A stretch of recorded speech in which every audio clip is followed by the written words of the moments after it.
How do I buy and sell a home at the same time? That's exactly what we're going to talk about today. Buying and selling a home at the same time and the difference between contingent offers.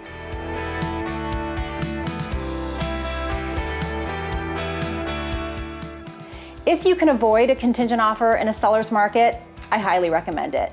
But most people don't have stacks of cash laying around to cover 2 mortgages at the same time. So it's important to understand what a contingent offer is and the differences between contingent offers when you offer them. It's important to think about a contingent offer through the seller's eyes. Contingent offers are very nuanced and very complicated.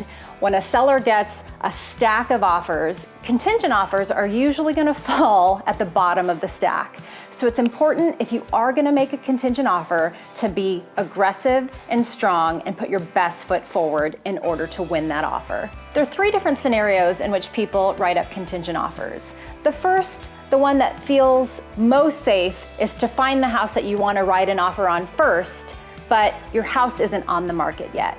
That's usually the least appealing to sellers. The second is to put your house on the market first and then find a house that you want to write an offer on. The third is to put your house on the market, get it under contract, and then submit an offer on the house that you're wanting to buy next. So let's deep dive into these 3 different scenarios.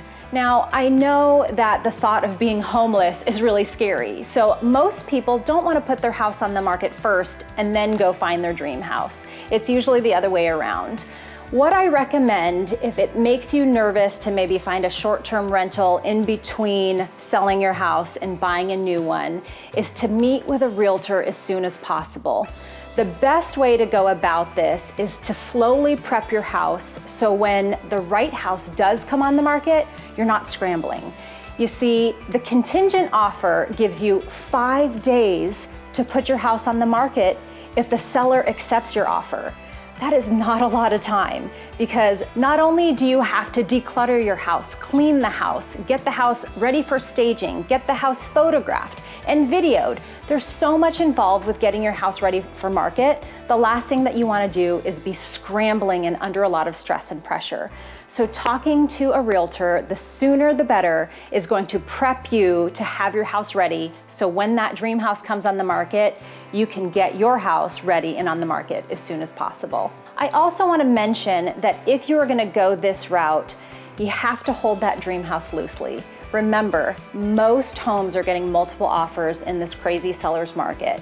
So it's important to be strong and aggressive and put your best foot forward when you're writing a contingent offer. You want to keep in mind that your best chances of getting a contingent offer accepted is if you find a property that's been sitting on the market longer than a couple of weeks, or it's had a price reduction. There's usually less competition for properties that have sat on the market versus homes that have been on the market for just 1 weekend.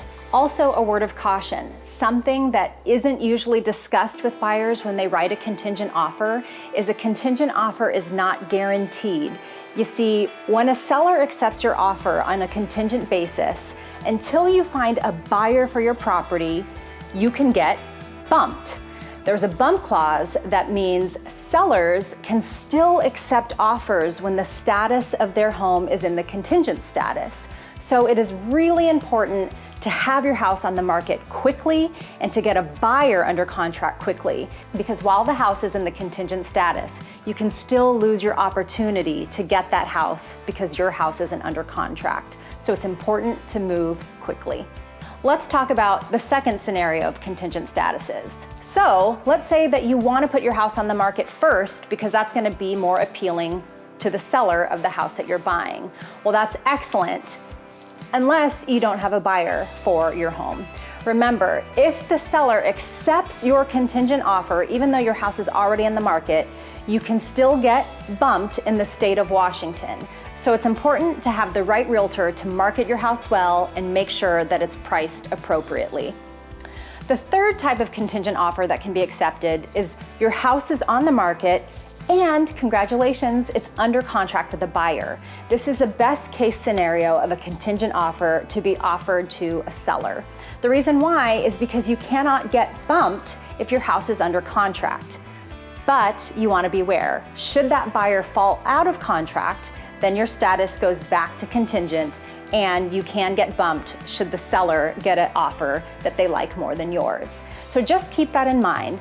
Obviously, the further into the transaction you are, which means you've gotten through inspection, you've gotten through appraisal, you're just getting ready to close, the further you are in the transaction, the better your contingent offer looks to the seller because there's less dominoes that need to fall in order to get to close.